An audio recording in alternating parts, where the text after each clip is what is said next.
আলহামদুলিল্লাহ, আমাদের গত দর্শের মূল আলোচ্য বিষয় ছিল রাসূলুল্লাহ সাল্লাল্লাহু আলাইহি সাল্লামের আনুগত্যের আবশ্যকীয়তা। উম্মত হিসাবে আমরা যে রাসূল সাল্লাল্লাহু আলাইহি সাল্লামকে আনুগত্য করতে হবে এর আবশ্যকীয়তার ব্যাপারে ইনশাআল্লাহ আলহামদুলিল্লাহ গত দর্শে আংশিক আলোচনা হয়েছে। এই দর্শে বাকি আংশিক আলোচনা ইনশাআল্লাহ তাআলা হবে। তো আমরা গত দর্শে আলহামদুলিল্লাহ জানতে পেরেছি যে নবী সাল্লাল্লাহু আলাইহি সাল্লামকে আনুগত্য করা এটা আমাদের জন্য ফরজ, ওয়াজিব। এই আনুগত্যকে অস্বীকার করা বা নবী সাল্লাল্লাহু আলাইহি সাল্লামের দিন থেকে নবী সাল্লাল্লাহু আলাইহি সাল্লাম থেকে আনুগত্যর হাতকে গুটিয়ে নেওয়া এটা কুফুর। এটা নাওয়াকিদুল ঈমান, এর মাধ্যমে একজন ব্যক্তি কাফের হয়ে যায়। তো এই ব্যাপারে কোরআনুল কারীমের অসংখ্য আয়াত থেকে আমরা বিষয়টা গত দার্সে ইনশাআল্লাহ বুঝতে পেরেছি আলহামদুলিল্লাহ। তো এই দর্শে আমরা বাকি আলোচনা করব যে নবী সাল্লাল্লাহু আলাইহি ওয়াসাল্লামের আনুগত্যের আবশ্যকতার উপর হাদিস এবং নবী সাল্লাল্লাহু আলাইহি সাল্লামের হাতে গড়া সাহাবায়ে কেরাম নবী সাল্লাল্লাহু আলাইহি সাল্লামকে কিভাবে আনুগত্য করেছেন, সেই কিছু আসার থেকেও আমরা ইনশাআল্লাহ তাআলা বিষয়টা জানতে চেষ্টা করব ইনশাআল্লাহ। তো নবী সাল্লাল্লাহু আলাইহি সাল্লামকে আনুগত্য করা আবশ্যক কোরআন কারীমের আয়াত থেকে আমরা জানতে পেরেছি। তো কয়েকটা হাদিস থেকে আমরা এই দর্শে জানতে পারবো। তো নবী সূরা বুখারী, মুসলিম, ইবনে মাজাহ সহ অসংখ্য হাদিসের কিতাবে হাদিসটা এসেছে। আহ আনাস রাদিয়াল্লাহু তাআলা থেকে বর্ণিত, আনাস রাদিয়াল্লাহু তাআলা আনহু قال قال رسول الله صلى الله عليه وسلم। আনাস রাদিয়াল্লাহু তাআলা আনহু থেকে বর্ণিত, রাসূলুল্লাহ পাক সাল্লাল্লাহু আলাইহি ওয়াসাল্লাম বলেছেন, লা ইউমিনু আহাদুকুম হাত্তা আকুনা আহাব্বা ইলাইহি মিন ওয়ালিদিহি ওয়া ওয়ালাদিহি ওয়ান নাসি আজমাইন। নবী সাল্লাল্লাহু আলাইহি ওয়াসাল্লাম বলেন, লা ইউমিনু আহাদুকুম, তোমাদের মধ্যে কোন ব্যক্তি মুমিন হতে পারবে না হাত্তা ওই সময় পর্যন্ত আকুনা আহাব্বা ইলাইহি, যার নিকট হবে না আমার ভালোবাসাটা মিন ওয়ালিদিহি ওয়া ওয়ালাদিহি ওয়ান নাসি আজমাইন, মানে তার পিতা মাতা, তার সন্তান সন্তানি এবং সমস্ত মানুষ থেকে বেশি আমার প্রতি যার ভালোবাসা হবে না, ততক্ষণ পর্যন্ত তোমাদের মধ্য থেকে কেহ মুমিন হতে পারবে না। তো এখানে নবী সাল্লাল্লাহু আলাইহি সাল্লাম একটা খবর দিলেন। তো আমরা এটা একটা উসুল খেয়াল রাখি যে আহ, কখনো কখনো আবশ্যকীয় যে কাজগুলা মানে ফরজ যে সাব্যস্ত হয় বা ওয়াজিব সাব্যস্ত হয় নস থেকে, কোরআনুল কারীম থেকে বা হাদিস থেকে, তো সুন্নত কোরআন কারীম থেকে বা হাদিস থেকে সাব্যস্ত হয়, মুবাহ কোরআন কারীম থেকে বা হাদিস থেকে সাব্যস্ত হয়, বা আউলা আউলা উত্তম কাজগুলা এটাও কোরআন কারীম এবং হাদিস থেকে সাব্যস্ত হয়। এখন ফরজ সাব্যস্ত হয় কখন, ফরজ বা ওয়াজিব সাব্যস্ত হয় কখন?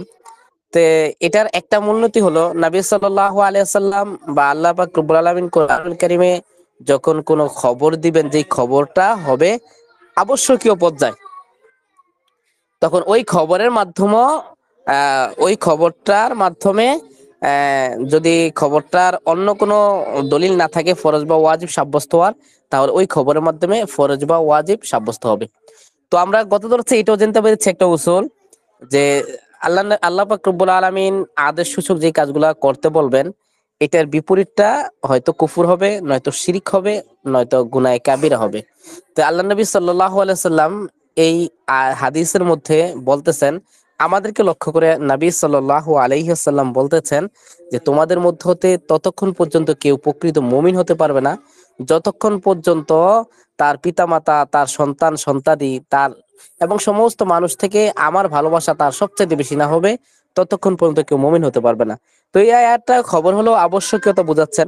সুতরাং এই আয়াতের মাধ্যমে বোঝা যাচ্ছে এর বিপরীতটা যদি কেউ করে তাহলে সেটা কুফর হবে, অর্থাৎ নবী সাল্লাল্লাহু আলাইহি সাল্লামের ভালোবাসা বা এটা শিরিক হওয়ারও শিরিক ফিত তোয়া, শিরিক ফিল উলুহিয়ার যে একটা বিষয় আছে, মহাব্বার ক্ষেত্রে শিরিক করা, মহাব্বার ক্ষেত্রে আল্লাহর উলুহিয়াতের ক্ষেত্রে অন্য কাউকে মহাব্বতের অংশীদার হিসাবে সাব্যস্ত করা, এটা শিরিক ফিল উলুহিয়া। তো সেই হিসাবে এটা শিরিক হবে। এবং নবী সাল্লাল্লাহু আলাইহি সাল্লামের আনুগত্য অস্বীকার করাটা কুফর হবে। আর মহাব্বতের বিষয়টা অন্য কাউকে বেশি মহাব্বত করা নবী সাল্লাল্লাহু আলাইহি সাল্লাম থেকে, এটা হলো শিরিক হবে। তো এই আয়াতের মাধ্যমেও আমরা বুঝতে পারলাম যে নবী সাল্লাল্লাহু আলাইহি সাল্লাম, এই হাদিসের মাধ্যমে আমরা বুঝতে পারলাম নবী সাল্লাল্লাহু আলাইহি সাল্লামের আনুগত্য করা আমাদের জন্য অপরিহার্য। যার থেকে হাত গুটিয়ে নেওয়ার কোনো অবকাশ নেই। যতক্ষণ পর্যন্ত আমরা নিজেদেরকে মুমিন দাবি করি ততক্ষণ পর্যন্ত আমরা হাত গুটিয়ে নিতে পারি না।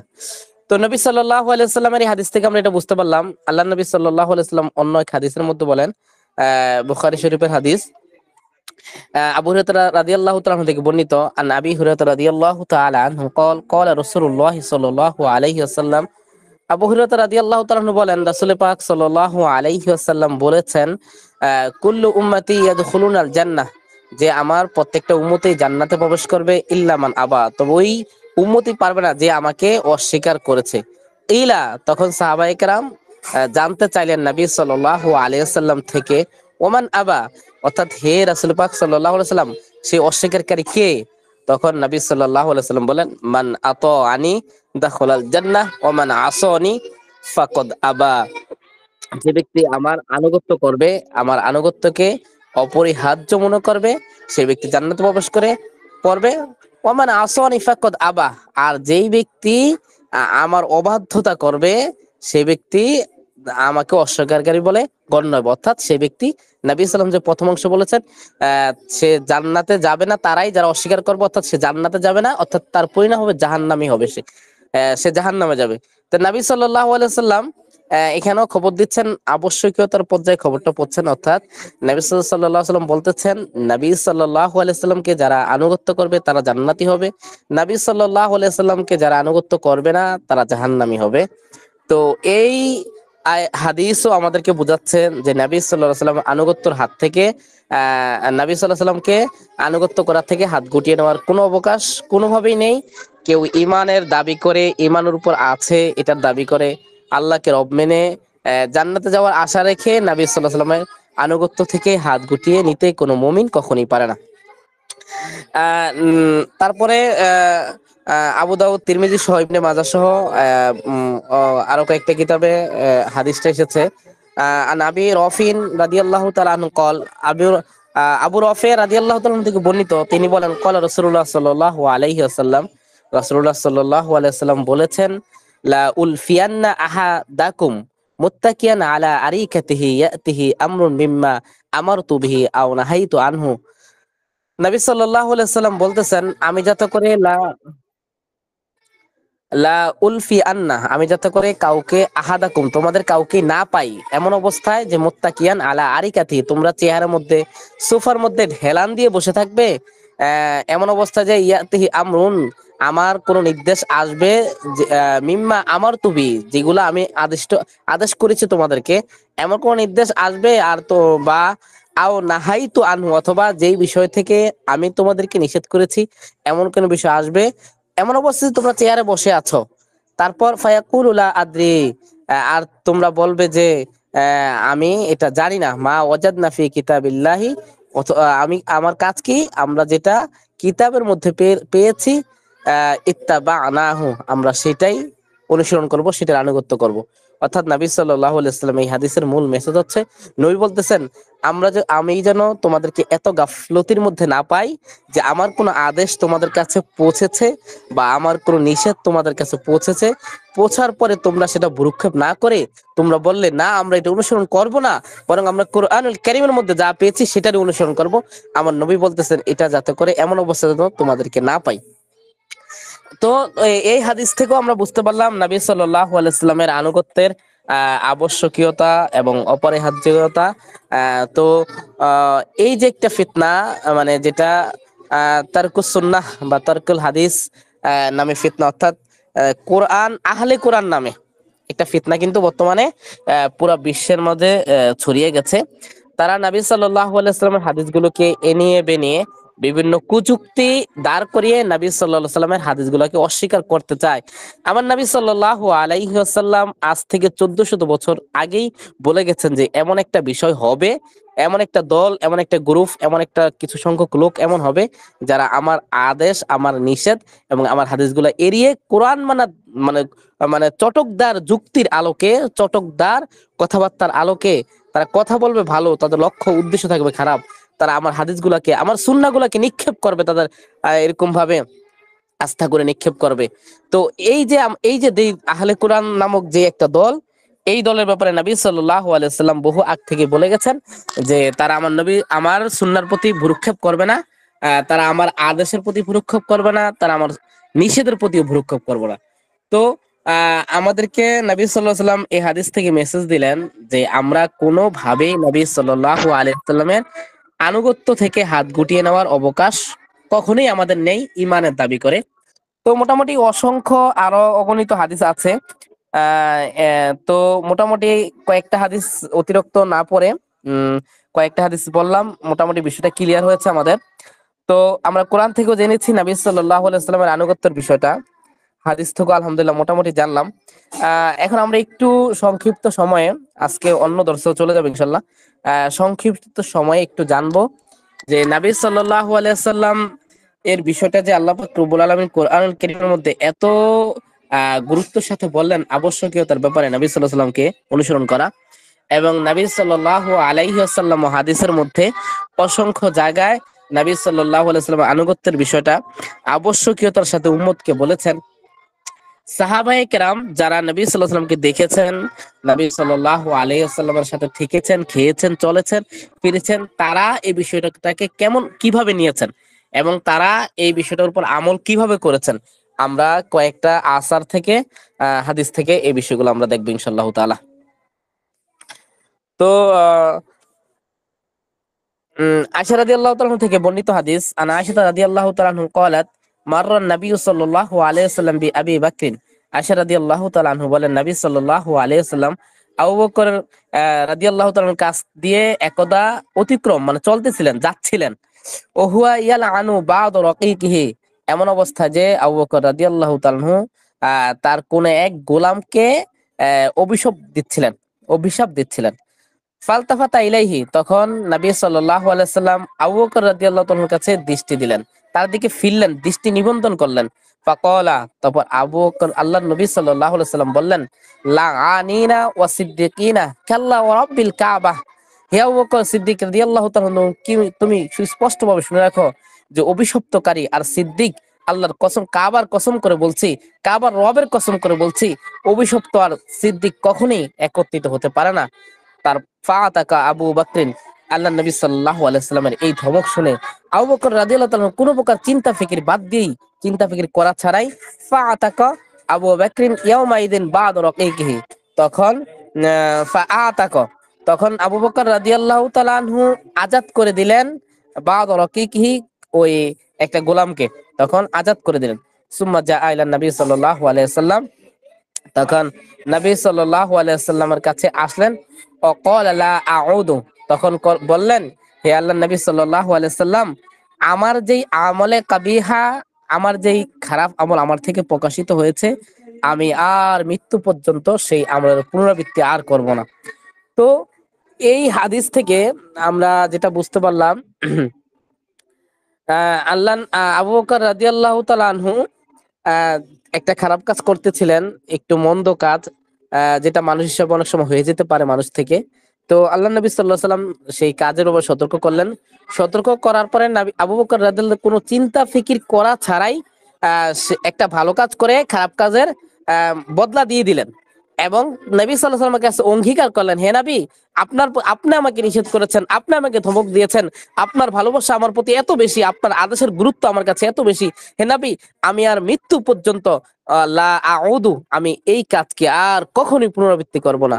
কিন্তু দেখেন আবু বকর রাদিয়াল্লাহু তাআলা নবী সাল্লাল্লাহু আলাইহি ওয়াসাল্লামকে স্বাভাবিকভাবে নবী সাল্লাল্লাহু আলাইহি ওয়াসাল্লাম তাকে বললেন, কিন্তু তিনি বললেন যে আর মৃত্যু পর্যন্ত এই কাজকে আর পুনরাবৃত্তি করবেন না, এবং তিনি আজাদকে এবং তিনি ওই কিছু দাসকে ওই দিন আজাদও করে দিলেন, কিছু দাসকে ওই দিন আজাদও করে দিলেন। তো যাই হোক, আল্লাহ নবী সাল্লাল্লাহু আলাইহি সাল্লামের আনুগত্যের বিষয়টা মোটামুটি আবু বকর রাদিয়াল্লাহু তাআলা আনহুর এই হাদিস থেকে আমরা বুঝতে পারলাম যে তিনি অর্থাৎ সাহাবায়ে কেরাম রাদিয়াল্লাহু তাআলা নবী সাল্লাল্লাহু আলাইহি ওয়াসাল্লামকে কিভাবে মানতেন, কিভাবে বুঝতেন, কিভাবে শুনতেন। এখানে একটা মূলনীতি আসলে বলে রাখি সাহাবায়ে কেরামের ব্যাপারে। আমরা একটু খেয়াল রাখবো মূলনীতিটা। মূলনীতির হচ্ছে সাহাবায়ে কেরাম নবী সাল্লামকে মানার মূলনীতিটা ছিল আসলে শুধু আদেশ বা নিষেধ এর উপর না। এটা একটু বুঝি যে নবী সাল্লাম কোনো কিছু আদেশ করতেন তারপর সাহাবায়ে কেরাম মানতেন, বা কোনো কিছু নিষেধ করতেন তারপর সাহাবায়ে কেরাম মানতেন, বিষয়টা কিন্তু কোনোভাবেই এমন ছিল না। বরং আদেশ নিষেধ তো অমান্য করার কল্পনাই কোনো সাহাবা করতেন না। মূল বিষয়টা ছিল সাহাবায়ে কেরাম নবী সাল্লামকে মানার মূল বিষয়টা ছিল হলো সাহাবায়ে কেরাম নবী সাল্লাল্লাহু আলাইহি সাল্লামের একটা মেজাজ, তার চিন্তা, তার চেতনা, এটাকে পরিমাপ করে চলতেন। মানে শুধু আদেশ নিষেধ না, নাবি চিন্তাগতভাবে কি পছন্দ করে, নাবির মেজাজ কোনটা চায়, নাবির মেজাজ কোনটা চায় না, সাল্লাল্লাহু আলাইহি সাল্লাম এইভাবে তারা নিজেরাই পরিমাপ করে করে চলতেন। পরিমাপ করে করে চলতেন তারা। নবী সাল্লাল্লাহু আলাইহি সাল্লামের মেজাজের বিপরীত হয়ে যাবে এটা তারা আদেশ ছাড়াই বিপরীত করতেন না কখনো, বা আদেশ ছাড়াই নবী সাল্লাল্লাহু আলাইহি সাল্লামের যেটা ভালো লাগে না এটা তারা নিষেধ করা ছাড়াই সাহাবায়ে কেরাম বিরত থাকতেন। নবীর যেটা ভালো লাগে সাহাবায়ে কেরাম আদেশ করা ছাড়াই এটা করতেন। এটা একটা মূলনীতি সাহাবায়ে কেরাম নবী সাল্লাল্লাহু মানার ব্যাপারে। আমরা জায়গায় জায়গায় বিষয়গুলো হাদিসের মধ্যে দেখতে পাই। তো এই ক্ষেত্রে আরেকটা জিনিস বুঝে আসে, আমরা যারা আমরা বিভিন্ন শায়েখের কাছে পড়ি, বিভিন্ন উস্তাদের কাছে পড়ি, আমরা ওই ওস্তাদ থেকে পূর্ণাঙ্গ ফায়দা অর্জন করার জন্য, পূর্ণ উপকৃত হওয়ার জন্য এলমে নববী, যেই এলমে নববী আল্লাহ পাক রব্বুল আলামিন নবী সাল্লাল্লাহু আলাইহি সাল্লামকে শিখিয়েছেন জিব্রাইলের মাধ্যমে, যে এলমে নববীকে নবী সাল্লাল্লাহু আলাইহি সাল্লাম সাহাবায়ে কেরামকে শিখিয়েছেন হাতে ধরে কাছে রেখে, সেই এলমে নববী পেতে হলে যেই শায়েখের কাছে যে ইলম শিখবে, ইলমে নববী শিখবে, যে উস্তাদের কাছে যে ইলমে নববী শিখবে, সেই উস্তাদের আদেশকে অমান্য তো কখনোই করবে না, নিষেধের কাজটা তো কখনো পুনরাবৃত্তি করবেই না, বরং সে তার শায়েখ, তার উস্তাদের মিজাজ অনুযায়ী চলবে।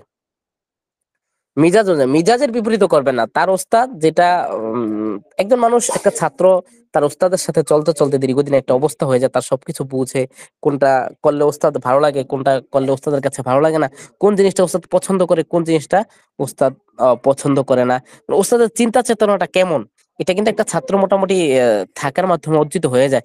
তো এটা যখন সাহাবায়ে কেরামের মতো, যখন রাসূল সাল্লাল্লাহু আলাইহি ওয়াসাল্লামের বিষয়টা যখন সাহাবায়ে কেরাম অর্জিত হয়ে গেছে, ঠিক তদ্রুপভাবে একজন ছাত্র যখন এলমে নববীর ছাত্র যখন একজন শায়েখের কাছে, একজন ওস্তাদের কাছে পড়বে, তখন সেও সেই ওস্তাদ এবং শায়েখের চিন্তা চেতনা এবং তার মিজাজ অনুযায়ী চলবে।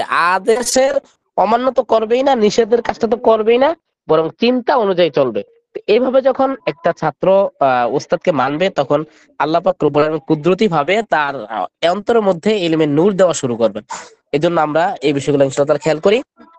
আমরা আমাদের আহ, আমরা যাদের কাছে ইলম শিখি, তাদের আদেশগুলো তো কখনো অমান্য করবোই না, তারা যেটা নিষেধ করে সেটা তো করবোই না, বরং তাদের মিজাজ, তাদের চিন্তা চেতনা, তাদের আদর্শ এর বিপরীত কখনো করবো না ইনশাআল্লাহ তাআলা। আল্লাহ আমাদেরকে তৌফিক দান করুক। তো আমাদের আলোচনা চলতেছিল নবী সাল্লাল্লাহু আলাইহি সাল্লামকে সাহাবায়ে কেরাম কিভাবে আনুগত্য করতেন সেই বিষয়ে।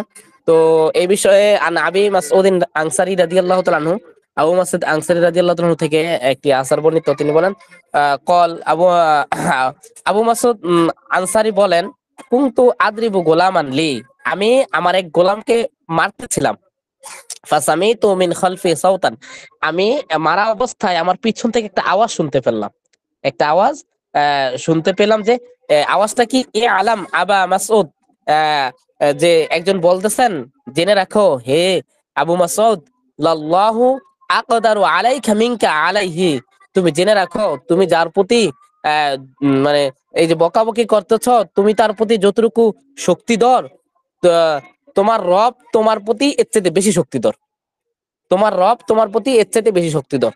তা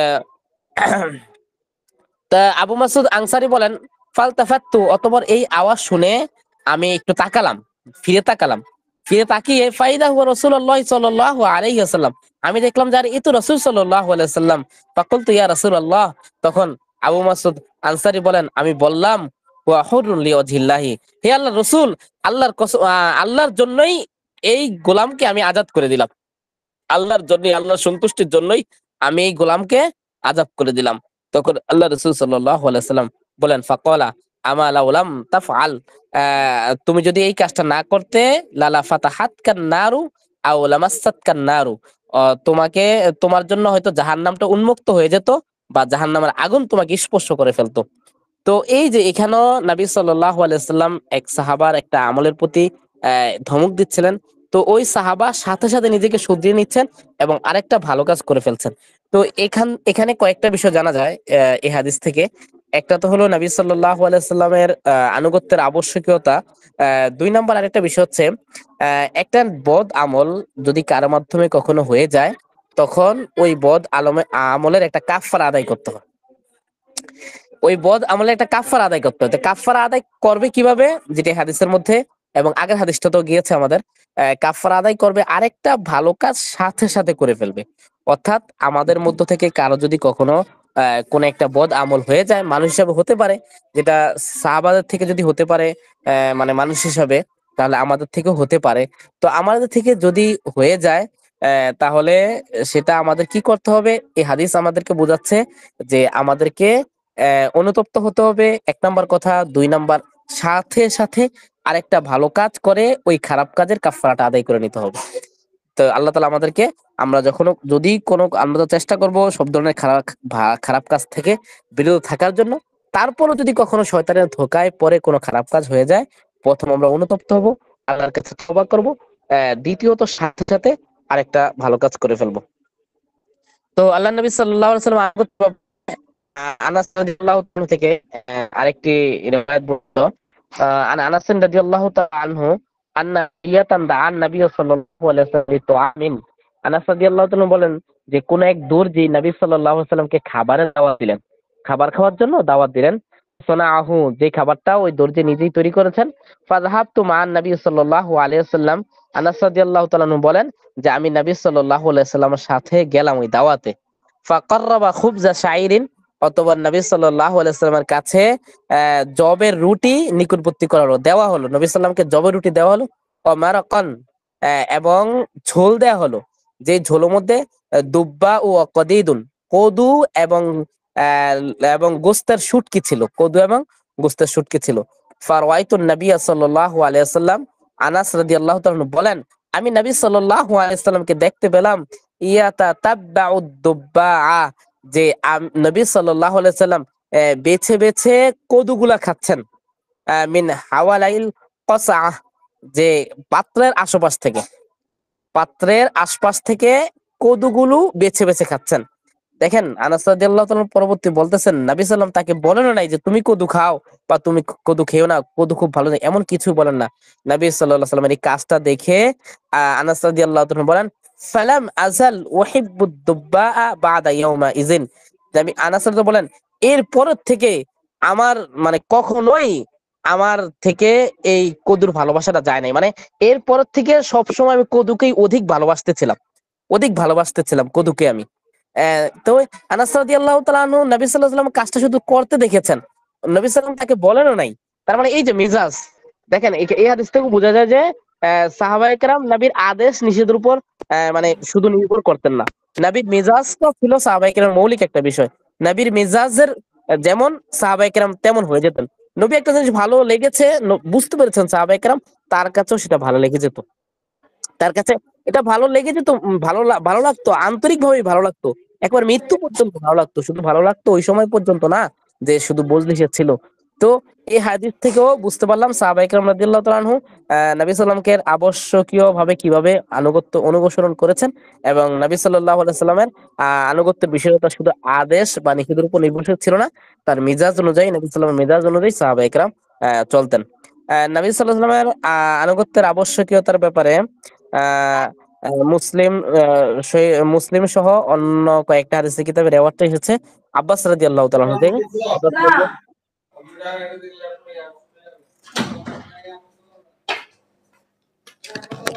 করতেছি।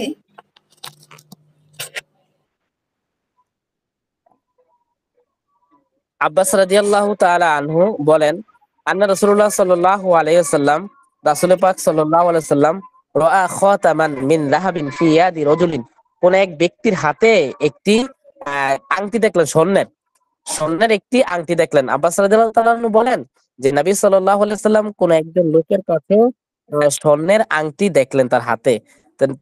ফানাজাহু, অতঃপর নবী সাল্লাল্লাহু আলাইহি ওয়াসাল্লাম সেটা খুলে ফেললেন, ফাতরাহাহু, এবং সেটাকে নিক্ষেপ করে ফেলে দিলেন। ফাকালা, অতঃপর নবী সাল্লাল্লাহু আলাইহি ওয়াসাল্লামকে বললেন, ইয়ামিদু আহাদুকুম ইলা জামরাতিন মিন নার আর ফায়াজআলুহা ফি ইয়াদিহি, যে তোমাদের মধ্যে কি কেউ কি চায় যে তার হাতের মধ্যে জাহান্নামের আগুন রাখুক, জাহান্নামের আঙ্গার রাখুক? যে চায় সে যেন তার হাতের মধ্যে এই স্বর্ণের আংটি রাখে। যে চায় যে সে তার হাতের মধ্যে জাহান্নামের আংরা থাকুক, আগুন থাকুক, সে যেন তার হাতের মধ্যে আংটিটা রাখতে চায়। এটা বলে এটা ফেলে দেওয়ার পরে এটা বললেন। তো বলার পরে তারপর নবী সাল্লাম চলে গেলেন। নবী সাল্লাম চলে গেলার পরে অন্যান্য ওই যেই সাহাবীর হাত থেকে আংটিটা ফেলে দিলেন, স্বর্ণের আংটি পরার পরে সেই সাহাবীকে তার আশেপাশের লোকেরা বলা শুরু করলো, ফাকিল আলীর রজুলি, ওই সাহাবীকে বলতে শুরু করলো, বাদামা জাহাবা রাসূলুল্লাহ সাল্লাল্লাহু আলাইহি ওয়াসাল্লাম, নবী সাল্লাল্লাহু আলাইহি ওয়াসাল্লাম তার কাছ থেকে ফেলে চলে যাওয়ার পরে তাকে বলল, খুজ খাতামাক, তুমি তোমার আংটি নিয়ে নাও। নবী সাল্লাল্লাহু আলাইহি ওয়াসাল্লাম তো তোমার আংটিটাকে পড়তে নিষেধ করেছেন, তুমি নিয়ে নিয়ে কি করো, আহ ইনতাফি বিহি, তার মাধ্যমে তুমি উপকৃত হও। সেটা বিক্রি করে ফেলবা, বা সেটা তুমি কি করো, তোমার কোনো আত্মীয় স্বজন মেয়েদেরকে দিয়ে দিবা। সুতরাং তুমি নিয়ে নাও, এটা অনর্থক ফেলে রাখার দরকার কি? তো নবী সাল্লাল্লাহু আলাইহি ওয়াসাল্লাম ওই ব্যক্তিকে এটা বললেন।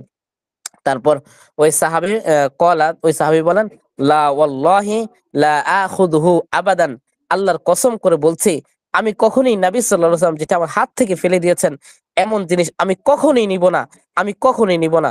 ওয়াকাদ তারাহাহু রাসূলুল্লাহ সাল্লাল্লাহু আলাইহি ওয়াসাল্লাম, যেটা আমার নবী সাল্লাল্লাহু আলাইহি ওয়াসাল্লাম আমার হাত থেকে ফেলে দিয়েছেন এমন জিনিস আমি কখনোই আবার হাতে তুলে নিব না। তো এই হাদিস থেকেও বোঝা যায় নবী সাল্লাল্লাহু আলাইহি ওয়াসাল্লামের আনুগত্যর বিষয়টা কত গুরুত্ব সহকারে সাহাবায়ে কেরাম রাদিয়াল্লাহু তাআলা আনহু নিতেন। এই হাদিস থেকে আরেকটা বিষয় বোঝা যায়, সেটা হচ্ছে আল্লাহ নবী সাল্লাল্লাহু আলাইহি ওয়াসাল্লাম যখন এই ব্যক্তির আংটিটা ফেলে দিলেন, তখন নবী সাল্লাল্লাহু আলাইহি ওয়াসাল্লাম যখন চলে গেলেন, তখন তার আশেপাশের লোকরা তাকে বলতে লাগলো, আর এটা নিয়ে নাও। তো যুক্তি দিল কি, আরে সেটা তো নবী সাল্লাম তোমাকে পড়তে বলে নিষেধ করেছেন, সেটার মাধ্যমে তো উপকৃত হতে নিষেধ করেন নাই। তো এই যুক্তি দিয়ে তারা বললো যে এটা তোমরা নিয়ে নাও। তো ওই সাহাবী সেটা করেন নাই। নবী সাল্লামের আনুগত্যের আবশ্যকতা তাদের মধ্যে এমন ভাবে ছিল, এই কারণে তারা করেন নাই। তো এর থেকে বোঝা যায় যে আমরা যখন নবী সাল্লাল্লাহু আলাইহি ওয়াসাল্লামের কোনো আমল করব, আমলের উপর উঠবো, কোনো বদ্দিনকে ছেড়ে দিব, নবী সাল্লাল্লাহু আলাইহি ওয়াসাল্লামের সুন্নাত দিকে তাকিয়ে, নবী সাল্লাল্লাহু আলাইহি ওয়াসাল্লামের আমলের দিকে তাকিয়ে কোনো বদ্দিনীকে ছেড়ে দিব, তখন সাহাবার আশেপাশের মানুষরা যেমন তাকে গায়াল করে বিভিন্ন যুক্তি টুক্তি দিয়ে বুঝিয়েছে, আরে তুমি এটা করো, এমন করো, এইভাবে করো, সেভাবে করো, আমাদের আশেপাশের লোকেরাও যেহেতু ফেরেশতা না, আমাদের আশেপাশের লোকেরাও আমাদেরকে এইভাবেই বুঝাবে। আমি যখন ইমানের নিসবতে কারোর সাথে সম্পর্ক ছেড়ে দেবো, তখন আমার আশেপাশের লোকেরা এটা আমাকে বলবে। আমি যখন ইমানের কারণে, দ্বীনের কারণে আমি কোনো সুবিধা থেকে নিজেকে হাতকে গুটিয়ে নিব, তখন আমার আশেপাশের লোকেরা, আমার আত্মীয় স্বজন লোকেরা, আমার পিতা মাতারা আমাকে বলবে যে তুমি কেন হাত গুটিয়ে নিলা, তুমি এটা এইভাবে করো না, সেটা সেভাবে করলেই তো হয়, ওভাবে করো না, সেটা সেভাবে করলেই তো হয়। আমি যখন আমি যখন জালেম, কাফের, ফাসেক, তাগুত থেকে সম্পর্ক বিচ্ছেদের সুস্পষ্ট ঘোষণা দিব, যেই ঘোষণা আল্লাহ নবী সাল্লাল্লাহু আলাইহি ওয়াসাল্লাম দিয়েছিলেন সাফা মারওয়ার ময়দানে, যেই ঘোষণা সাহাবায়ে কেরাম দিয়েছিলেন, যেই ঘোষণা আমাদের জাতির পিতা ইব্রাহিম আলাইহিস সালাম দিয়েছিলেন, আমাদেরকে আমাদের আশেপাশের কিছু লোক বুঝাবে, উল্টাপাল্টা যুক্তি, কুযুক্তি, কুতর্কের মাধ্যমে বুঝাবে, আরে তুমি সেটা, আরে সম্পর্ক বিচ্ছেদ করো না, বিচ্ছেদ না করে এভাবে এভাবে এভাবে তো থাকতে পারো। সুতরাং বোঝা গেল, সাহাবাকে যদি তার আশেপাশের লোকেরা এভাবে বুঝাতে পারে কুযুক্তি দিয়ে, আমাদেরকেও আশেপাশের লোকেরা যেহেতু, আমাদের আশেপাশের লোকেরা যেহেতু ফেরেশতা নয়, আমাদের আশেপাশের লোকেরা আমাদেরকে বুঝাবে। তবে আমরা আমার নবী ওই সাহাবী যেমন তার নবী সাল্লাল্লাহু আলাইহি ওয়াসাল্লামের ইশক আর মহাব্বতে নবী সাল্লাল্লাহু আলাইহি ওয়াসাল্লামের আনুগত্যের আবশ্যকতা তার অন্তরে এমন ভাবে গেঁথে নিয়েছিল, এটার বিপরীত করার কখনো কল্পনা করেন নাই। আমাদেরকে এমন ভাবে ইমানের পাকাপোক্ততা নিয়ে আসতে হবে, নবীর ইশক এবং মহাব্বত এমন ভাবে আমার অন্তরে গেঁথে নিতে হবে যে আমার নবী সুন্নাহ, আরে আমার নবী সুন্নাহ একদিকে, পুরো পৃথিবীর মানুষ যদি আরেক দিকে চলে যায়, আমি নবী সাল্লাল্লাহু আলাইহি ওয়াসাল্লামের সুন্নাহর বিপরীত করতে পারি না। আমার নবী সাল্লাল্লাহু আলাইহি ওয়াসাল্লাম আদেশ করেছে এটা করতে, পুরো পৃথিবীর মানুষ একদিকে চলে গেলে, আমার আত্মীয় স্বজন থেকে শুরু করে, আমার সমাজ থেকে শুরু করে, আমার রাষ্ট্র যদি ওইদিকে আরেক দিকে চলে যায়, আমি আমার নবী সাল্লাল্লাহু আলাইহি ওয়াসাল্লামের আদর্শের বিপরীত করতে পারি না। আমার নবী সাল্লাল্লাহু আলাইহি ওয়াসাল্লাম একটা কাজ করতে নিষেধ করেছেন, পুরো পৃথিবীর মানুষ একদিকে চলে গেল, আমি নবী সাল্লাল্লাহু আলাইহি ওয়াসাল্লাম আদেশের নিষেধের যেটা করতে নিষেধ করেছেন ওটা করতে পারি না। তো এটা এই যে আমি যখন এমন আমার ইমানটা আনবো, তখন আমার আশেপাশের লোকেরা আমাকে ভিন্নভাবে বুঝাতে থাকবে। ভিন্নভাবে বুঝালো আমি আমার নবীর দ্বীনকে, নবীর ইশক এবং মহব্বতকে অন্তরে এমন ভাবে গেঁথে নিব, ওই ভিন্ন বুঝগুলোর উপর আমার নবীর ইশক এবং মহব্বত প্রবল হয়ে যাবে। আমার নবীর ইশক এবং মহাব্বত, আমার নবীর আনুগত্যের ইশক এবং মহাব্বত আমার কাছে প্রবল হবে। তখন আমি আমার দিনের উপর থাকতে পারবো। সাহাবায়ে কেরাম রাদিয়াল্লাহু তাআলা যেমন আহ তাদের দিনের উপর থাকতে পেরেছেন। তো নবী সাল্লাল্লাহু আলাইহি ওয়াসাল্লামের আনুগত্যের আবশ্যকীয়তার ব্যাপারে হাকিম ইবনে হিজাম রাদিয়াল্লাহু তাআলা বর্ণিত, তিনি বলেন আহ সালাত রাসূলুল্লাহ সাল্লাল্লাহু আলাইহি ওয়াসাল্লাম, রাসূল সাল্লাল্লাহু আলাইহি ওয়াসাল্লামকে প্রশ্ন করলেন এক ব্যক্তি আর কি।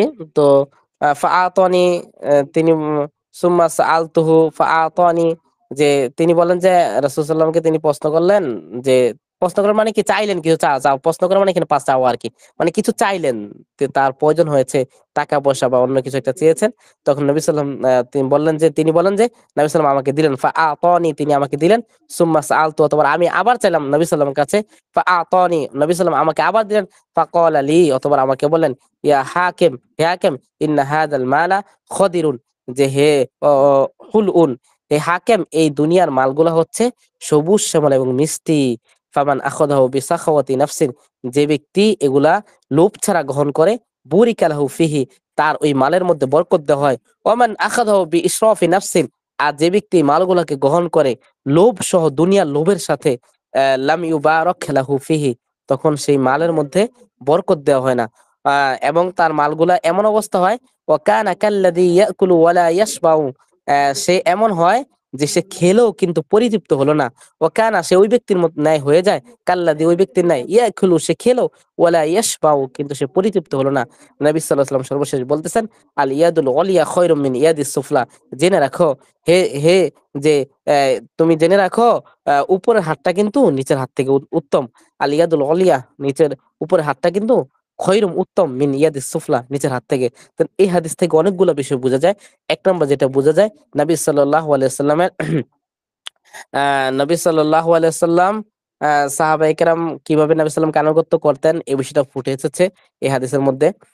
দুই নম্বর যে বিষয়টা এসেছে, যে দুনিয়ার যে একটা লোভ, এই ব্যাপারে নবী সাল্লাল্লাহু আলাইহি ওয়াসাল্লাম কঠোরভাবে নিন্দা জ্ঞাপন করতেছেন নবী সাল্লাল্লাহু আলাইহি ওয়াসাল্লাম। এবং নবী সাল্লাল্লাহু আলাইহি ওয়াসাল্লামের এই হাদিস থেকে আরেকটা বিষয় বোঝা যাচ্ছে, নবী সাল্লাম বলতেছেন, ওয়ামান ফামান আখাযাহু বিসাখাওয়াতি নাফসিন, যে ব্যক্তি অন্তরের লোভ ছাড়া দুনিয়ার মালটা গ্রহণ করে, দুনিয়াটাকে গ্রহণ করে, বুরিকা লাহু ফিহি, তার ওই দুনিয়ার মালের মধ্যে তাকে বরকত দেওয়া হয়, বারাকা দান করা হয়। ওমান আখাযাহু বিইসরাফি নাফসিন, আর যে অন্তরের লোভ সহ দুনিয়াটাকে গ্রহণ করে, লাম ইউবারাক লাহু ফিহি, তাতে বরকত দেওয়া হয় না। অর্থাৎ দুনিয়াতে আল্লাহ আমাদেরকে পাঠিয়েছেন, দুনিয়াটাকে কিভাবে আমরা ব্যবহার করব, এই একটা মূলনীতি হাদিসের মধ্যে বর্ণনা করা হয়েছে, নবী সাল্লাল্লাহু আলাইহি ওয়াসাল্লাম বর্ণনা করেছেন। অর্থাৎ দুনিয়াটা তো আমাকে প্রয়োজন অনুযায়ী নিতে হবে, নিবোটা কিভাবে, এই হাদিসের মধ্যে ক্লিয়ার বলেছেন এটা। মানে নিব, প্রথম কথা হলো নিব প্রয়োজন অনুযায়ী, প্রয়োজন অনুযায়ী নিব, হ্যাঁ, নিজের ব্যক্তি স্বার্থে প্রয়োজন অনুযায়ী নিব। আর দিনের ক্ষেত্রে প্রয়োজনের বাহিরেও নিতে পারি। ঠিক আছে, মানে দিনের ক্ষেত্রে দিনের জন্য। তারপরে হলো যে প্রয়োজন অনুযায়ী যেটা নিব, এটা মানে জরুরতান নিব, অন্তরে কোনো মানে সেটার প্রাপ্তির একটা আশা, মানে সেটার তামান্না, বা সেটা হোক এইভাবে, বা একটা লোভ, বা না হলে বিভিন্ন প্রেশান হয়ে যাওয়া, এইভাবে দুনিয়াটাকে নিব না।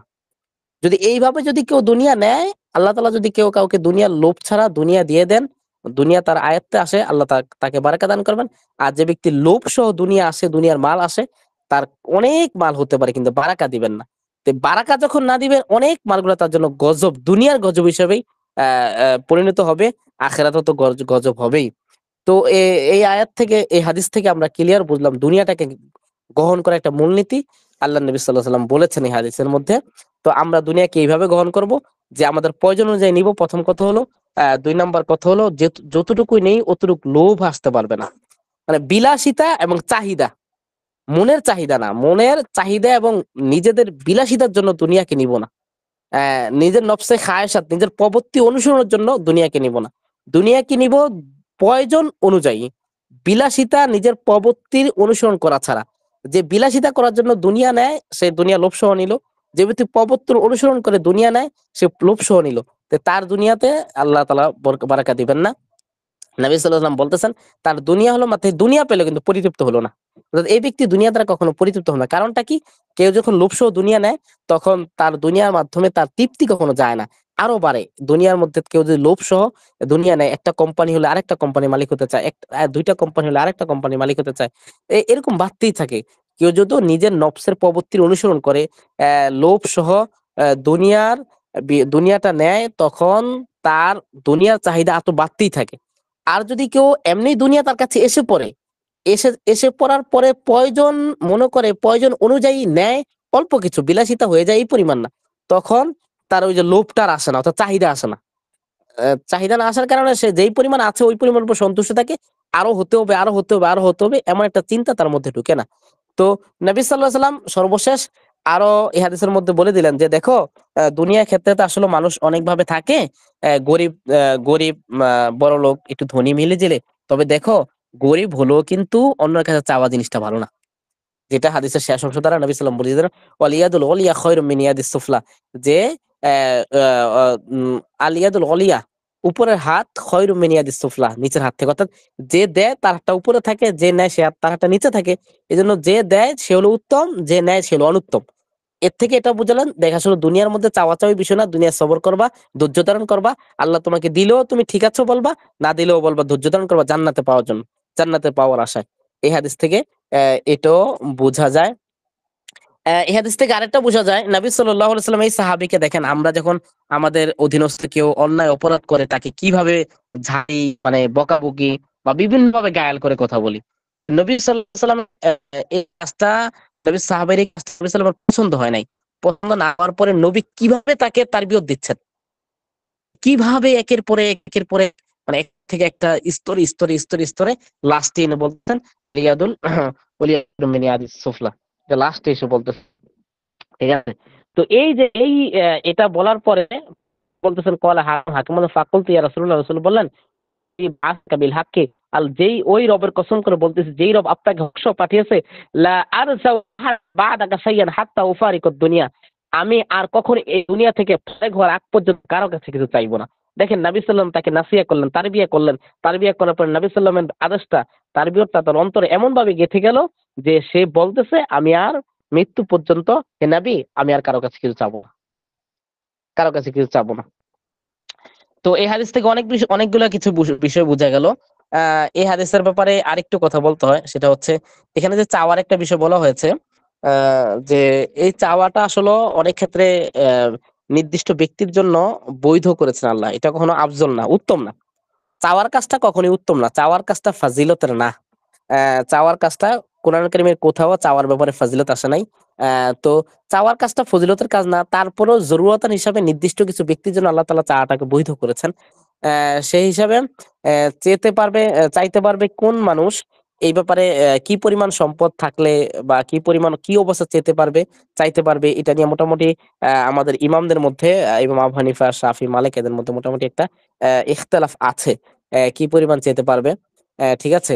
তবে আমরা এখন যে অবস্থায় আছি, আলিশান অবস্থা, যার থাকার জায়গা আছে, মোটামুটি খাবার টাবার আছে, এবং মোটামুটি চলার কি আছে, কাপড় চোপড়ও আছে, তো এই অবস্থায় চাওয়া কখনই উচিত না।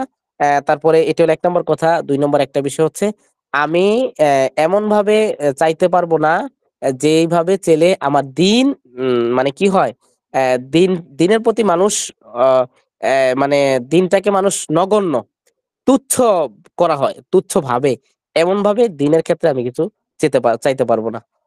তারপরে হলো, আহ দিন হ্যায় প্রতিপন্ন হয়, বাংলা কথা যেটা, দিন হ্যায় প্রতিপন্ন হয়, এমন সিস্টেম আমি চেতে পারবো না।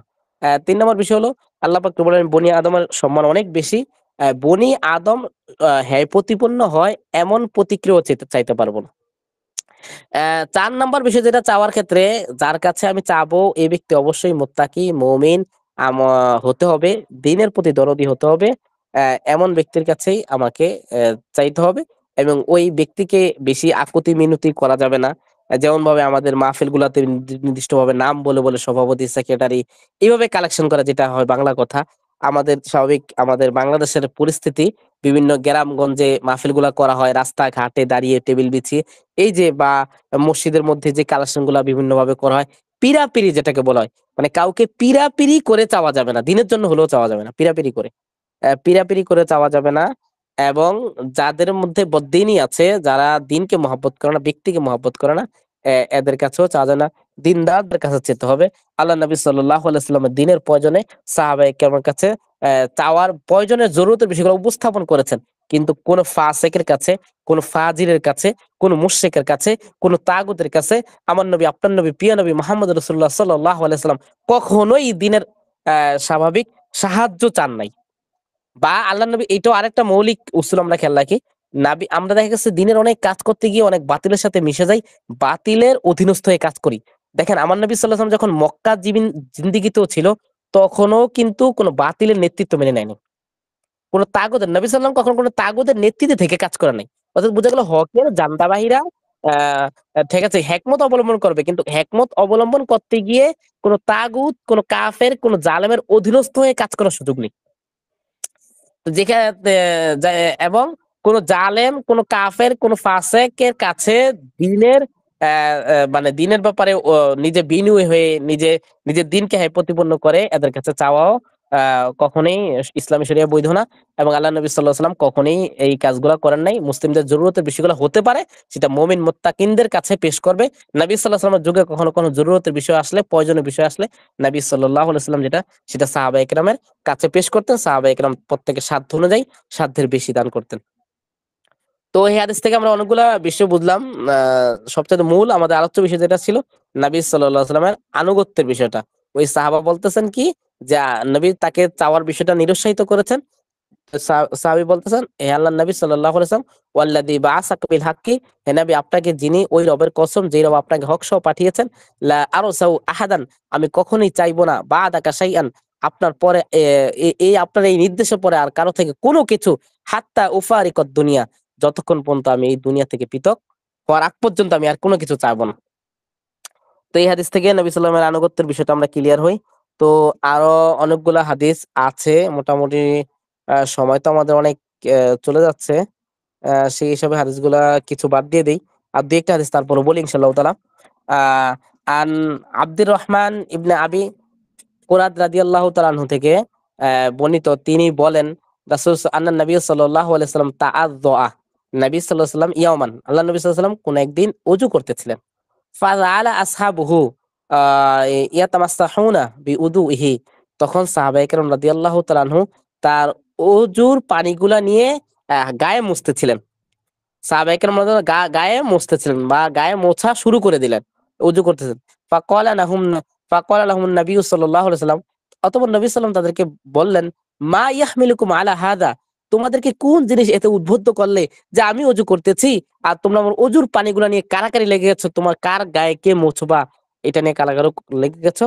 তো আল্লাহর নবী সাহাবারা বলতেছেন, উত্তরে বলতেছেন, ক্বালু হুব্বুল্লাহি ওয়া রাসূলিহি, হে আল্লাহর নবী সাল্লাল্লাহু আলাইহি ওয়াসাল্লাম, আপনার ভালোবাসা এবং আপনার রবের ভালোবাসা, আপনার রবের ভালোবাসা, আপনার ভালোবাসা আমাদেরকে উদ্বুদ্ধ করেছেন যে আপনি নবী সাল্লাল্লাহু আলাইহি সাল্লামের প্রতি আমাদের ভালোবাসা এত বেশি, এত বেশি, এত বেশি, যে আপনার যেই জিনিসটা আপনি ব্যবহার করেন, আপনার পায়ের মধ্যে, আপনার হাতের মধ্যে যে অজুর পানিটা একবার লেগেছে, আপনার শরীরের মধ্যে যে অজুর পানিটা লেগেছে, আমরা সেই অজুর পানিটা নিচে পড়ুক সেটা আমরা বরদাস্ত করতে পারতেছি না। সেই অজুর পানিটা আমরা আমাদের বরকাত হিসাবে, মুবারক হিসাবে আমরা আমাদের শরীরের মধ্যে মুছে ফেলতেছি।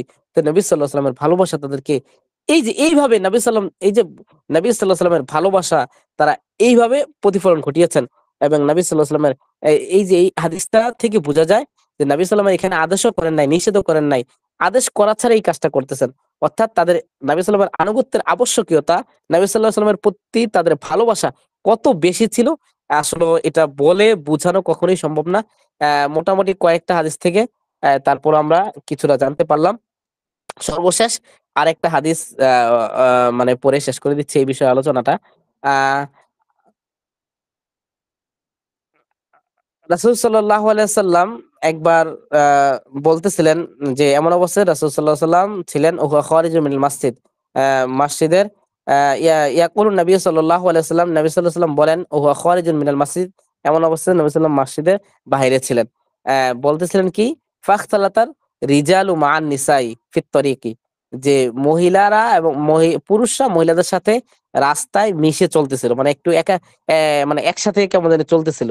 এটা দেখে নবী সাল্লাল্লাহু আলাইহি ওয়াসাল্লাম বলেছেন, ফাকাল নিসা, নবী সাল্লাল্লাহু আলাইহি ওয়াসাল্লাম মহিলাদেরকে বললেন, ইস্তাখিরনা, যে তোমরা কি করে একটু পিছনে পিছনে চলো, তোমরা একটু পিছনে পিছনে চলো পুরুষদের। ফাইন্নাহু লাইসা লাকুন্না আন তুহকিকনা তরিকা, তোমাদের জন্য উচিত নাই, তোমাদের জন্য উচিত নয় যে তোমরা রাস্তার মাঝখান দিয়ে চলবে। আলাইকুন্না বিহাফাতি তরিক, তোমাদের জন্য জরুরি হলো তোমরা রাস্তার এক কিনার দিয়ে চলবে। তো এই যে নবী সাল্লাল্লাহু আলাইহি ওয়াসাল্লাম একটা আদেশ তাদেরকে করলেন, করার পরে ওই নারী সাহাবাদের অবস্থাটা কি হয়েছিল পরবর্তীতে, এটি হলো আমাদের মূল উদ্দেশ্য। নবী সাল্লাল্লাহু আলাইহি ওয়াসাল্লামের অবস্থা কি হয়েছিল, ফাকানাতিল মারআতু, নবী ওই সাহাবীদের অবস্থা, ওই নারী সাহাবীদের অবস্থা হয়ে গেছিল তালসাকু বিল জিদারি, তারা দেওয়ালের সাথে এমন ভাবে ঘেঁষে চলতেছিলেন যে নবী বলেছেন কিনার দিয়ে হাঁটতে। এই জন্য তারা এমন ভাবে এই আদেশটা এমন ভাবে পালন করতেছিলেন যে এমন ভাবে ঘেঁষে চলতেছিলেন, হাত্তা ইন্না সাউবাহা লা ইয়াতাআল্লাকু বিল জিদার, যে তাদের কাপড়গুলা দেওয়ালের মধ্যে লেগে যাচ্ছিল, বেজে যাচ্ছিল, বেজে, যে তাদের কাপড়গুলা দেওয়ালে বেজে যাচ্ছিল। তো দেখেন নবী সাল্লাল্লাহু আলাইহি ওয়াসাল্লাম তাদেরকে বলেন একটু রাস্তার কিনারে কিনারে চলতে, তো তারা এমন ভাবে নবীর আদেশটা পালন করতেছিলেন যে এত কিনারে চলে গেছিলেন যে তাদের দেওয়ালের মধ্যে তাদের কাপড়গুলা বেজে যাচ্ছিল। তো মানে আগে তো অনেক দীর্ঘ কয়েকটা হাদিসে আমরা দেখতে পেয়েছি যে পুরুষ সাহাবীদের আনুগত্য। তো এই হাদিসের মধ্যে নবী সাল্লাল্লাহু আলাইহি ওয়াসাল্লাম মানে মহিলা সাহাবীদের আনুগত্যটাও তাদের মধ্যে ফুটে এসেছে, যে আল্লাহ নবী সাল্লাল্লাহু আলাইহি ওয়াসাল্লাম যখন কোনো আদেশ করতেন তখন মহিলা সাহাবা কিভাবে তার সেই আদেশকে বাস্তবায়ন করতেন। তো এই হাদিস থেকে আরো একটা বিষয় বোঝা যায়, সেটা হচ্ছে আল্লাহ নবী সাল্লাম বলতেছেন, এখানে কিন্তু নবী সাল্লাম বলতেছেন যে মহিলাদেরকে পিছিয়ে যেতে বলতেছেন, যদি একত্র হয়ে চলতেছেন তখন মহিলাদেরকে পিছিয়ে যেতে বলতেছেন, পুরুষদেরকে সামনে সামনে চলতে বলতেছেন। এই অংশ থেকে, হাদিসের এই অংশ থেকে বোঝা যায় মহিলাদের উপর পুরুষদের আনুগত্য এটা জরুরি। মহিলাদের আল্লাহ পাক রব্বুল আলামিন মহিলাদেরকে এমন করে বানিয়েছেন যে তারা পুরুষদেরকে মেনে চলতে হবে, পুরুষদের পিছনে থাকতে হবে, তারা ইমাম হতে পারবে না, তারা মসজিদের ইমামও হতে পারবে না, তারা রাষ্ট্রীয় ইমাম হতে পারবে না। যেই জাতির ইমাম রাষ্ট্রীয় ইমাম, যেই জাতির রাষ্ট্রীয় ইমাম মহিলা হয়, সেই জাতির উপর অবশ্যই অবশ্যই আল্লাহ মানে এটা এটা একটা গজব স্বরূপ, এটা একটা গজব স্বরূপ। আর যেই জাতি সেটা মেনে নেয়, মানে মানে আন্তরিক সন্তুষ্টির সাথে, আসলে এই জাতির মতো অভিশপ্ত জাতি আমার মনে হয় না পৃথিবীতে কেউ আছে।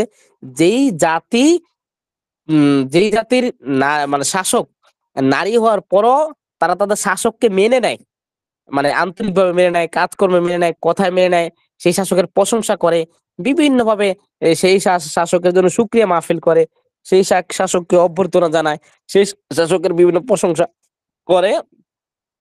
এই জাতির মতো অভিশপ্ত জাতি আমার মনে হয় না পৃথিবীতে আর কেউ অতীতে গিয়েছে, যেই জাতি নারী শাসক পাওয়ার পর নারী শাসকের প্রতি মানে নারী শাসককে সরানোর তো ফিকির করা বাদ দিয়ে নারী শাসকের আনুগত্যকে জরুরি মনে করে। আল্লাহ পাক রব্বুল আলামিন আমাদেরকে হিফাজত করুন। তো যাই হোক, এই হাদিসের এই অংশ থেকে বোঝা যায় যে সব সময় নারীরা পুরুষদের তাবে হয়ে থাকবে এবং নারীরা পিছনে থাকবে, পুরুষরা সবসময় যে কোনো কাজে আগে থাকবে। এটা এই হাদিসের মোটামুটি মানে ইশারাতুন নজ দ্বারা এই হাদিসের এটা বুঝা যায়। তো আল্লাহ আমাদেরকে আমাদের নারীদেরকে পুরুষদের তাবে হয়ে থাকার তৌফিক দান করুন এবং সর্বক্ষেত্রে পুরুষদের আনুগত্যশীল হয়ে থাকার তৌফিক দান করুন। তো মোটামুটি আলহামদুলিল্লাহ আমরা কোরআন কারীমের আয়াত, নবী সাল্লাল্লাহু আলাইহি ওয়াসাল্লামের হাদিস, সাহাবায়ে কেরামের আমলের মাধ্যমে ক্লিয়ার বুঝতে পারলাম যে নবী সাল্লাল্লাহু আলাইহি ওয়াসাল্লামের আনুগত্য আমাদের উপর আবশ্যক, ফরজ। এর থেকে হাত গুটিয়ে নেওয়া আমাদের জন্য কখনোই মানে অধিকার নেই হাত গুটিয়ে নেওয়ার। এবং হাত গুটিয়ে নেওয়ার চিন্তা ভাবনা আসা বা হাত গুটিয়ে নেওয়া বা কথা কাজের মধ্যে হাত গুটিয়ে নেওয়ার বিষয়টা প্রকাশ করা, এগুলা সুস্পষ্ট কুফুর। এই এমন এমন ব্যক্তির ঈমান আল্লাহর কাছে গ্রহণযোগ্য না। এই ঈমান নিয়ে কোনো আমল করলে সেই আমলও আল্লাহর কাছে গ্রহণযোগ্য না। এই আমল সব প্রত্যাখ্যাত হবে। আল্লাহ আমাদেরকে নবী সাল্লাল্লাহু আলাইহি ওয়াসাল্লামের ইশক, মহাব্বত, ভালোবাসা আমাদের অন্তরে আল্লাহ তাআলা গেঁথে দেউক এবং নবী সাল্লাল্লাহু আলাইহি ওয়াসাল্লামের প্রত্যেকটা কাজের ক্ষেত্রে নবী সাল্লাল্লাহু আলাইহি ওয়াসাল্লামের অনুসরণ করা, আমাদেরকে অনুসরণের জরুরিয়তের বিষয়টা আমাদের অন্তরে আল্লাহ তাআলা গেঁথে দেউক। এর বিপরীত কোনো কাজ যাতে করে আমরা না করি। তো এখন এই যে অনুসরণ একটা বিষয়, আরেকটা মূলনীতি বলে দিচ্ছি, অনুসরণের বিষয়টা আমার মধ্যে কখন আসবে? নবী সাল্লাল্লাহু আলাইহি ওয়াসাল্লাম অনুসরণ করা তো আবশ্যক। এখন এই অনুসরণের বিষয়টা আমার কাছে কখন আসবে? এই অনুসরণের বিষয়টা আমার কাছে আসবে তখনই যখন নবী সাল্লাল্লাহু আলাইহি ওয়াসাল্লামের সুন্নাহর বিপরীত কোনো কিছু করার চিন্তা আমি কখনোই করব না এবং সুন্নাহর বিপরীত করাটাকে আমার মৃত্যু সমতুল্য মনে করব। এই চিন্তাটা আমার মধ্যে নিয়ে আসতে হবে আগে। এই চিন্তাটা যতক্ষণ পর্যন্ত আমি না আনতে পারবো ততক্ষণ পর্যন্ত নবী সাল্লাল্লাহু আলাইহি ওয়াসাল্লামের আনুগত্য বিষয়টা আমালান মানে কাজগতভাবে মুখে আন্তরিকভাবে ওইভাবে আমার মাধ্যমে প্রকাশ করা কখনোই সম্ভব না। অর্থাৎ নবী সাল্লাল্লাহু আলাইহি ওয়াসাল্লামের আনুগত্যের আবশ্যকতা মুখে ওইভাবে হওয়ার জন্য যেভাবে কোরআন, হাদিস এবং সাহাবায়ে কেরাম করেছেন এবং নবী সাল্লামের আনুগত্য আবশ্যকীয়ভাবে করার জন্য, আমলের মাধ্যমে করার জন্য, অন্তরের মাধ্যমে ওইভাবে আকীদা লালন করার জন্য জরুরি হলো নবী সাল্লাল্লাহু আলাইহি ওয়াসাল্লামের সুন্নাহ। অর্থাৎ নবী সাল্লাল্লাহু আলাইহি ওয়াসাল্লামের যেটা যেই ক্ষেত্রে সুন্নাহ এর বিপরীত আমি করব না। এর বিপরীত করাটাকে আমি আমার মৃত্যু সমতুল্য মনে করব। এর বিপরীত আমি মরে যাব। তারপরও নবী সাল্লাল্লাহু আলাইহি ওয়াসাল্লামের সুন্নাহর বিপরীত আমি কখনো করব না। আমার প্রত্যেক ক্ষেত্রে একের ব্যক্তিগত, পারিবারিক, সামাজিক এবং ব্যবসা-বাণিজ্য, চাকরি বা যেকোনো একটা কাজ আমি করব। এই কাজগুলোর ক্ষেত্রে নবী সাল্লাল্লাহু আলাইহি ওয়াসাল্লামের সুন্নাহর বিপরীত আমি কখনোই যাব না। যাওয়াটাকে আমি মৃত্যু সমতুল্য মনে করব এবং যাওয়াটাকে আমার জন্য ক্ষতি, আমার দুনিয়া এবং আখিরাতের খসারতের বিষয় মনে করব, ধ্বংসের বিষয় করব। আমি আমার সবকিছু নাই হয়ে গিয়ে যদি নবীর সুন্নাহর উপর থাকতে পারি, এটা আমার জন্য সফলতা। এই অবস্থান যখন আমার আমার নবী সাল্লাল্লাহু আলাইহি ওয়াসাল্লামের সুন্নাহর ব্যাপারে যখন এমন একটা অবস্থান আমার অন্তরে তৈরি হবে, তখন নবী সাল্লাল্লাহু আলাইহি ওয়াসাল্লামের আনুগত্য আমার দ্বারা করা সম্ভব হবে। এর আগ পর্যন্ত নবী সাল্লাল্লাহু আলাইহি ওয়াসাল্লাম আনুগত্য করা সম্ভব হবে না। এইজন্য আমরা নবী সাল্লাল্লাহু আনুগত্য করা তো আমাদের উপর ফরজ, ওয়াজিব, না করা কুফর। এখন এটা করতে হলে যেটা করতে হবে নবী সাল্লাল্লাহু আলাইহি ওয়াসাল্লামের সুন্নতের বিষয়টা নবী সাল্লাল্লাহু আলাইহি ওয়াসাল্লামের মানে আমাদের প্রত্যেকটা কাজ, প্রত্যেকটা কথা নবীর সুন্নাহ অনুসরণ করেই করতে হবে। এটা জরুরি অন্তর মধ্যে গেঁথে নেওয়া। আল্লাহ আমাদেরকে তৌফিক দান করুন। তো আমাদের আল্লাহুম্মা মোটামুটি আমিন। আহ, আমরা আমাদের মোটামুটি আলহামদুলিল্লাহ আহ, এই আমাদের উলুমুল হাদিসের দার্সের প্রথম কয়েকটা বিষয় উলুমুল হাদিসের দার্স হবে। এর একটা শিরোনামে আমরা আলোচনা করেছি আলহামদুলিল্লাহ যে নবী সাল্লাল্লাহু আলাইহি ওয়াসাল্লামের আনুগত্যের আবশ্যকীয়তা দরস আমাদের শেষ হলো আজকে। তো আজকে আর কিছুক্ষণ একটু আংশিক কয়েক মিনিট কিছু কথা বলে শেষ করে দেই। নবী সাল্লাল্লাহু আলাইহি ওয়াসাল্লামের আনুগত্যের আবশ্যকীয়তার পরে যে বিষয়টা আসে সেটা হচ্ছে নবী সাল্লাল্লাহু আলাইহি ওয়াসাল্লামের হাদিস, নবী সাল্লাল্লাহু আলাইহি ওয়াসাল্লামের সুন্নাহ। তো নবী সাল্লাল্লাহু আলাইহি ওয়াসাল্লামের হাদিস অর্থাৎ মাকানাতুল হাদিস ওয়া সুন্নাহ, মাকানাতুল হাদিস ওয়া সুন্নাহ, নবী সাল্লাল্লাহু আলাইহি ওয়াসাল্লামের হাদিস এবং সুন্নাহর অবস্থান ইসলামী শরিয়ায়। ইসলামী শরিয়ায় হাদিস এবং সুন্নাহর অবস্থানটা মানে কি অবস্থায়? এটার মানে মানার ক্ষেত্রে, এটার হুকুমের ক্ষেত্রে এটার অবস্থানটা কতটুকু? এই বিষয়ে অল্প কিছু কথা বলে ইনশাআল্লাহ তাআলা আজকের দুরুস শেষ করে দেব। তো নবী সাল্লাল্লাহু আলাইহি ওয়াসাল্লাম কে আল্লাহ পাক রব্বুল আলামিন দুইটা মাধ্যমে আহ, ওহী পাঠিয়েছেন। একটা হলো একেবারে সরাসরি জিব্রাইলের মাধ্যমে কোরআন ওহী করেছেন। আরেকটা হলো আহ সরাসরি জিব্রাইলের মাধ্যমে কোরআন ও কোরআনের মাধ্যমে ওহীটা করেন নাই। পরোক্ষভাবে ওহীর মাধ্যমে নবী সাল্লাল্লাহু আলাইহি ওয়াসাল্লামকে কিছু নির্দেশনা দিয়েছেন। তো সেটার নাম হইলো সুন্নাহ। অর্থাৎ যেটা প্রত্যক্ষভাবে যে ওহীটা করেছেন সেটা হচ্ছে কোরআন, আর পরোক্ষভাবে যে আদেশগুলা যে নিষেধগুলা নবী সাল্লামকে করেছেন সেটা হচ্ছে সুন্নাহ। তো এই কোরআনটা স্বাভাবিক অস্পষ্ট হয় অনেক ক্ষেত্রে, কিছু ক্ষেত্রে স্পষ্ট হয়, তবে অনেক ক্ষেত্রে অস্পষ্ট হয়, অনেক ক্ষেত্রে অতি সংক্ষেপ হয়, অনেক ক্ষেত্রে ব্যাখ্যার প্রয়োজন হয়, অনেক ক্ষেত্রে বিশ্লেষণের প্রয়োজন হয়। তো এই সবগুলা মানে কোরআন কারীমের ব্যাখ্যা, কোরআন কারীমের বিশ্লেষণ, কোরআন কারীমের স্পষ্টতা, এই সবগুলা আল্লাহ নবী সাল্লাল্লাহু আলাইহি ওয়াসাল্লাম হাদিসের মাধ্যমে, সুন্নাহর মাধ্যমে করেছেন। তো এক্ষেত্রে একটা মূল কথা হইলো মানে কালামুল্লাহ, যদি কেউ কালামুল্লাহ থেকে মূল্লাহ মানে আল্লাহর কোরআন থেকে আল্লাহর উদ্দেশ্য বুঝতে চাইলে নবী সাল্লাল্লাহু আলাইহি ওয়াসাল্লাম ছাড়া সম্ভব নয়। নবী সাল্লাল্লাহু আলাইহি ওয়াসাল্লাম হাদিস ছাড়া বোঝা সম্ভব নয়। মানে কেউ যদি কালামুল্লাহ থেকে আল্লাহর কালাম থেকে আল্লাহর উদ্দেশ্য বুঝতে চায় যে কালামের উদ্দেশ্যটা কি, কোন আয়াত দ্বারা কি বুঝিয়েছেন আল্লাহ তাআলা, তো এটা যদি কেউ সঠিক বুঝতে চায় তাহলে এই ব্যক্তির এটা হাদিস মানা ছাড়া, সুন্নাহর অনুসরণ করা ছাড়া কখনোই সম্ভব না। কারণ কোরআনুল কারীমের অস্পষ্ট বিষয়গুলা ব্যাখ্যা করেছে আল্লাহ নবী সাল্লাল্লাহু আলাইহি ওয়াসাল্লাম সুন্নাহর মাধ্যমে, যেই ব্যাখ্যাটা আল্লাহ পাক রব্বুল আলামিনই করিয়েছেন। আল্লাহ পাক রব্বুল আলামিনই করিয়েছেন। কিন্তু করেছেন হলো নবী সাল্লাল্লাহু আলাইহি ওয়াসাল্লামের ভাষায়। তো এইজন্য এই সুন্নাহর অবস্থানটা হলো ইসলামী শরিয়ায় এটা একটা অকাট্য দলিল। আমাদের হানাফি মাযহাবের নিকট ইসলামী শরিয়ার মূল দলিল হলো ৪ টা। কোরআন, সুন্নাহ, ইজমা, কিয়াস। যদি অন্যান্য মাযহাবে মানে আ এই উসুলুল শরিয়া মানে আ দলিলুশ শরিয়া যদিও আরো বেশি, তবে আমাদের হানাফি মাযহাবে এটা ৪ টা। আর বেশি যে অন্যান্য মাযহাবে আছে এই বেশিগুলা ব্যাখ্যা বিশ্লেষণ করলে দেখা যায় ৪ টার মধ্যে ঢুকিয়ে ফেলা যায়।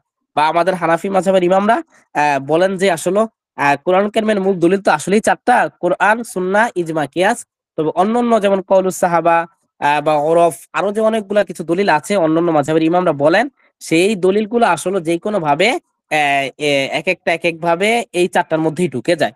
এবং এটার ব্যাখ্যা বিশ্লেষণ ইনশাআল্লাহ সামনে এক দর্সে করা হবে কিভাবে ঢুকে যায়। তো কোরআনুল কারিমের তো এই ক্ষেত্রেও সুন্নাহর মোটামুটি একটা মজবুত অবস্থান ইসলামী শরিয়ায়। যে ইসলামী শরিয়ার যে দলিলগুলো আছে, এই ১ নাম্বার দলিল তো কোরআন, দলিলের দিক থেকে ২য় অবস্থানেই আছে সুন্নাহ, রাসূলুল্লাহ সাল্লাল্লাহু আলাইহি ওয়াসাল্লামের হাদিস। তো এই ক্ষেত্রেও আমরা বুঝতে পারি যে দলিলের ক্ষেত্রে নবী সাল্লাল্লাহু আলাইহি সাল্লাম আমাদের যে দলিলগুলো আমরা দেই বা ইসলামের শরীয়তে যে দলিলগুলো আছে, এই ক্ষেত্রে ২য় অবস্থানেই রয়েছে নবী সাল্লাল্লাহু আলাইহি সাল্লামের হাদিস।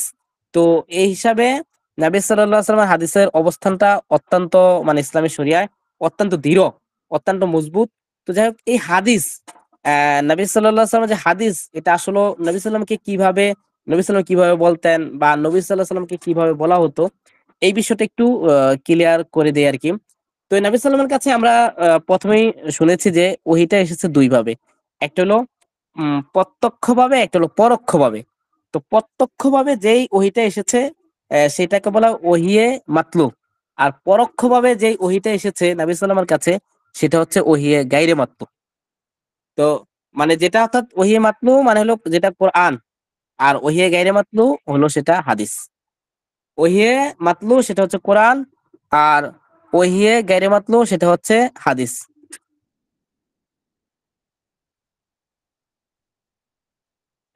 তো আর ওহিয়ে মাতলু যেটা আল্লাহ পাক রব্বুল আলামিনই যেটা জিবরাইল আলাইহিস সালাম সরাসরি আল্লাহ কালামকে নিয়ে আসতেন, নিয়ে এসে নবী সাল্লাল্লাহু আলাইহি ওয়াসাল্লামকে শুনিয়ে দিতেন। এটা হচ্ছে ওহিয়ে মাতলু। আর ওহিয়ে গায়রে মাতলু হলো আল্লাহ পাক রব্বুল আলামিনের কালামের ভাব জিবরাইল আলাইহিস সালাম নিজের ভাষায় বর্ণনা করতেন নবী সাল্লাল্লাহু আলাইহি ওয়াসাল্লামের কাছে। নবী সাল্লাল্লাহু আলাইহি ওয়াসাল্লাম জিবরাইলের কাছে থেকে শোনার পরে নবী সাল্লাল্লাহু আলাইহি ওয়াসাল্লাম তার নিজের ভাষায় বর্ণনা করতেন। কথা আল্লাহর, মানে কোরআন যেমন কথাটা আল্লাহর, হাদিসও কথা আল্লাহর। তবে ২ টার পার্থক্য হচ্ছে কোরআনের কথাটা আল্লাহ যেভাবে বলেছেন সেভাবে, ভাব এবং কথা সবকিছু লফজ এবং ভাব সবকিছু আল্লাহর।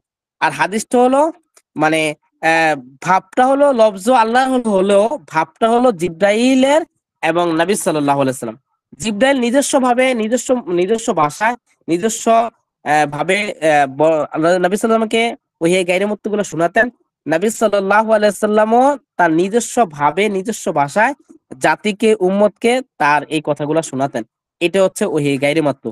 তো এখন এই মাতলু মানে যেটা কোরআন কারীম আর গায়রে মাতলু যেটা হাদিস, এই দুটোটাই হচ্ছে আল্লাহ পাক রব্বুল আলামিনের কথা। কোনটাই এমন না যে নবী সাল্লামের কথাগুলা শুধু নবী সাল্লাল্লাহু আলাইহি ওয়াসাল্লামই বলেছেন, এই ক্ষেত্রে আল্লাহর কোনো সম্পৃক্ততা নাই। এই ক্ষেত্রে নবী সাল্লামের বিষয়গুলো অনুসরণ করা বা আনুগত্য করা অত বেশি জরুরি নয়। এই কথা ভাবার কোনো সুযোগ নেই।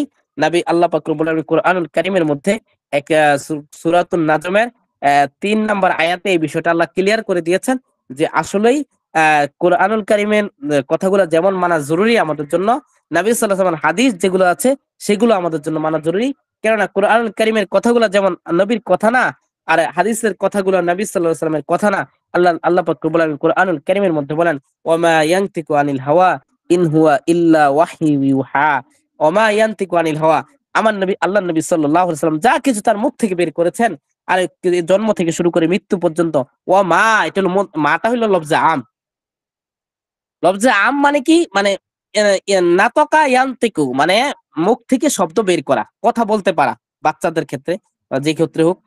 তো কথা বলতে পারা, কথা বলার মাধ্যমে মা ইয়ান্তুকু যা কিছু অর্থাৎ মুখ থেকে যা কিছু বের করেছেন আল্লাহ নবী সাল্লাম, যা কিছু, এটা হোক ব্যক্তিগত বিষয়ের, রাজনৈতিক বিষয়, ধর্মীয় বিষয়, ঘরের বিষয়, বাইরের বিষয়, মানে মুখ থেকে মোট কথা নবী সাল্লামের পুরো জিন্দেগিতে মুখ থেকে যা কিছু বের করেছেন, এই লফজে মা এটা আমাদেরকে বোঝাচ্ছে মুখ থেকে নবী সাল্লাম যা কিছু বের করেছেন। বলতেছেন কি, ওমা ইয়ান্তিকু আনিল হাওয়া ইন হুয়া ইল্লা ওয়াহিয়ু।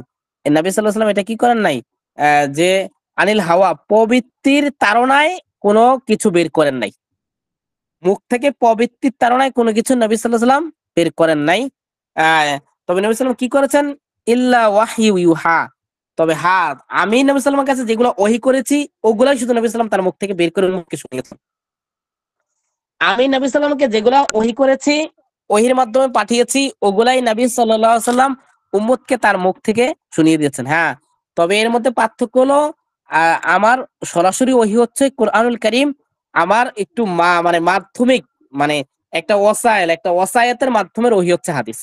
অর্থাৎ আমি জিবরাইল আলাইহিস সালামকে আমি আমার কথাগুলো শুনিয়েছি, আর সেই কথাগুলো জিবরাইল তার নিজের ভাষায় প্রকাশ করেছে মুহাম্মদ সাল্লাল্লাহু আলাইহি ওয়াসাল্লামের কাছে, আর মুহাম্মদ সাল্লাল্লাহু আলাইহি ওয়াসাল্লাম তার নিজের ভাষায় প্রকাশ করেছে উম্মতের কাছে।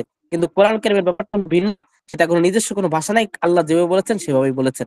এই তৈরি কোনো পার্থক্য কোরআন কারীমের মধ্যে আর সুন্নাহর মধ্যে।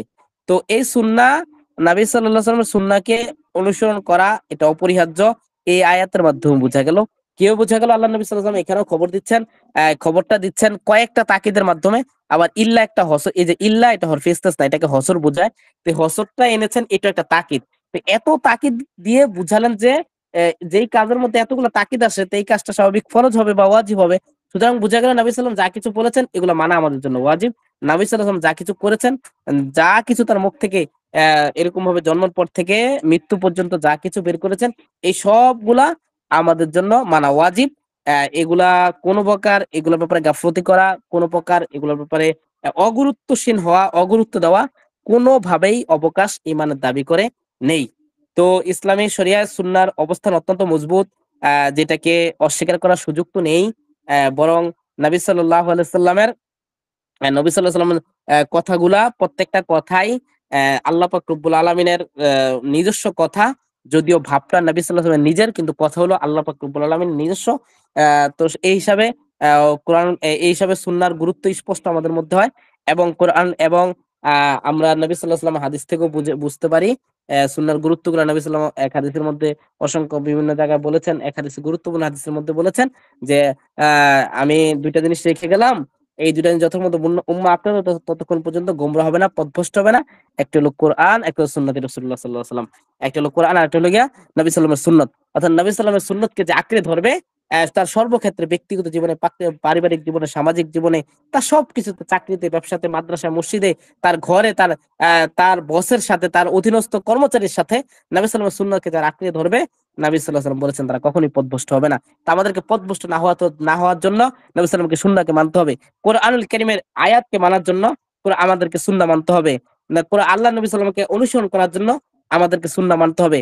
আল্লাহ আমাদেরকে বলতেছেন নবীর কোনো কথাই তার নিজের কথা না, সবগুলো কথা আমার আমার নিজের কথা। এই হিসাবে আল্লাহর কথা হিসাবে নবীর কোনো কথা আমাদেরকে অমান্য করার কোনো সুযোগ নেই। সর্বোপরি কথা হলো এই সুন্নাহটা হলো ইসলামী শরিয়ার অকাট্য একটা দলিল, যেটা ইসলামী শরিয়ার দ্বিতীয় মর্যাদা রাখে। হিসাবে আমাদেরও উচিত সর্বক্ষেত্রে সুন্নাহকে ওইভাবে গুরুত্ব দিয়ে চলা, গুরুত্ব দিয়ে মানা। নবী সাল্লামের যেই কথাগুলো নবী সাল্লাম বলেছেন হাদিসের মধ্যে বিভিন্ন জায়গায় বর্ণিত হয়েছে, নবী সাল্লাম যে কাজগুলো করেছেন, নবী সাল্লাম যে অনুমোদনগুলো দিয়েছেন, এই সবগুলাকে সমগুরুত্বের সাথে আমরা মানবো। আল্লাহ আমাদেরকে নবী সাল্লামের সুন্নাহ মেনে আমাদের জীবন যাপন করার তৌফিক দান করুন। আহ আমিন।